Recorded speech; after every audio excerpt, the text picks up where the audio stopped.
Right. ఇక September 7 నుంచి assembly సమావేశాలు పెట్టబోతా ఉన్నారు. అయితే అసెంబ్లీ సమావేశాలు జరగనున్నాయి. ఇక కేసీఆర్ గారు తెలంగాణ రాష్ట్రంలో బీఆర్ఎస్ పార్టీ కాంగ్రెస్ పార్టీ పైన వ్యతిరేకత పెరిగితే మళ్ళీ బీఆర్ఎస్ పార్టీ అధికారంలోకి వస్తుందనే విధంగా వీళ్ళు ఆశాభావం వ్యక్తం చేస్తూ ఉన్న నేపథ్యం చూస్తాను. అయితే ఇక్కడ కీలకంగా విషయం ఏంటంటే తెలంగాణ రాష్ట్రంలో ఇంతవరకు కూడా అసెంబ్లీలో అడుగు పెట్టినా కానీ ఒక సంతకం పెట్టిన సపరేట్కి వెళ్ళిపోయాడు. మరి జీతం ఎందుకు ఇవ్వాలి కేసీఆర్ గారికి అని తెలంగాణ ప్రజానికం ఆలోచిస్తున్న వేళ మరి సెప్టెంబర్ 7 నుంచి అదే కదా సెప్టెంబర్ 7 నుంచి అసెంబ్లీ సమావేశాలు జరగనున్నాయి. ఒకసారి దానికి సంబంధించిన వార్త మరి కేసీఆర్ వస్తాడా రాడా అనేది ఒకసారి చూసే ప్రయత్నం చేద్దాం.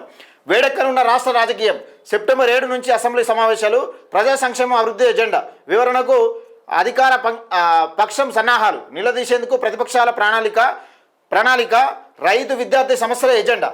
తెలంగాణ శాసనసభ వర్షాకాల సమావేశాలు సెప్టెంబర్ 7 నుంచి ప్రారంభం కానున్నాయి. లండన్ పర్యటన ముగించుకొని తిరిగి వచ్చిన సీఎం రేవంత్ రెడ్డి ఇటీవల జరిగిన ప్రజాప్రతినిధుల భేటీలో సమావేశాల తేదీపై స్పష్టత ఇచ్చారు.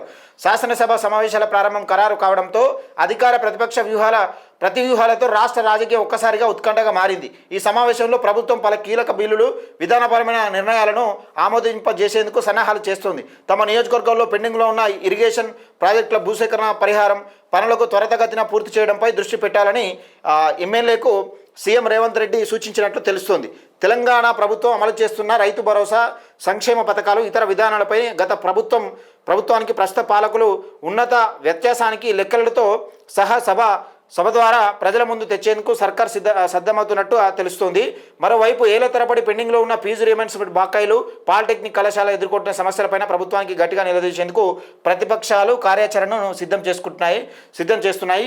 భూసేకరణ, వర్గీకరణ, నిషేధిత భూముల జాబితా, 22A అమల్లోని లోపాలు, కొత్త రిజిస్ట్రేషన్ విధానాల వల్ల ప్రజలు పడుతున్న ఇబ్బందులపైన నిలదీసేందుకు రెడీ అవుతున్నాయి. రైతాంగ సమస్యలను, రుణమాఫీ అమలులో లోపాలు, రైతు భరోసా సహాయం అందుతున్న తీరుపైన సభా వేదికగా విమర్శలు ఎక్కుపెట్టేందుకు సన్నాహాలు చేస్తున్నాయి.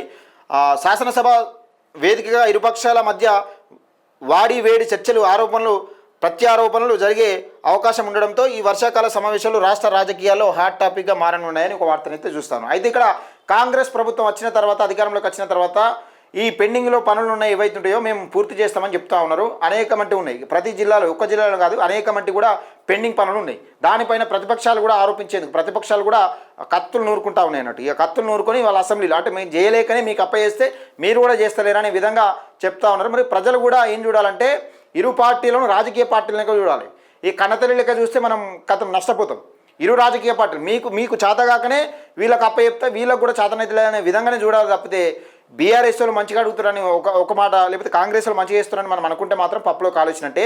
రాష్ట్ర వ్యాప్తంగా ఈ ప్రజల సమస్యలు ఎన్ని ఉన్నాయో, మీ నియోజకవర్గంలో ఎన్ని సమస్యలు ఉన్నాయో, కాంగ్రెస్ పార్టీ అధికారంలోకి వచ్చినప్పుడు ఎన్ని సమస్యలు అయితే క్లియర్ చేస్తామని చెప్పిందో ఆ సమస్యలన్నీ ఎమ్మెల్యే దృష్టికి వెళ్ళే విధంగా సోషల్ మీడియా ద్వారా ప్రశ్నించండి. ప్రతి అంశాన్ని అసెంబ్లీ సమావేశంలో మాట్లాడాలి. ఈ సమస్యను పరిష్కారం చేయాలి. ఈ సమస్యను పరిష్కారం చేసే దిశగా మా ఎమ్మెల్యే గారు ముందు అసెంబ్లీలో మాట్లాడాలని ఇది పెట్టండి. సెప్టెంబర్ 7 నుంచి అసెంబ్లీ సమావేశాలు ఉన్నాయి. మరి ఏం చేస్తారు, ఏం కథ అన్నది చూడాల్సిన అంశం. మొత్తానికి కేసీఆర్ గారు అధికార పార్టీని విమర్శించేందుకు, అధికార పార్టీ పైన ప్రశ్నల బాణాలు విసిరేందుకు కేసీఆర్ మరి రేవంత్ రెడ్డి నువ్వు ప్రశ్నిస్తాడా లేకపోతే మళ్ళీ గదే ఫామ్ హౌస్కు పరిమితం అవుతాడా అని చూడాలి. మరి ఫామ్ హౌస్కు పరిమితం అయ్యేటోళ్లకు ముఖ్యమంత్రి పదవులు ఎందుకన్నది అర్థం కాని పరిస్థితి. ఉట్టి పుణ్యానికి జీతం ఎందుకో నాకు తెలియని పరిస్థితి. మరి ఇదేమైనా పుణ్యానికి వస్తుందా, ప్రజల సొమ్ము ఏమైనా చెట్లకిట్లా కాస్తుందా, మరి అర్థం కాని పరిస్థితిలో ఉన్నది. తెలంగాణ రాష్ట్ర రాజకీయం మొత్తం వేడెక్కబోతా ఉన్నది సెప్టెంబర్ 7 నుంచి.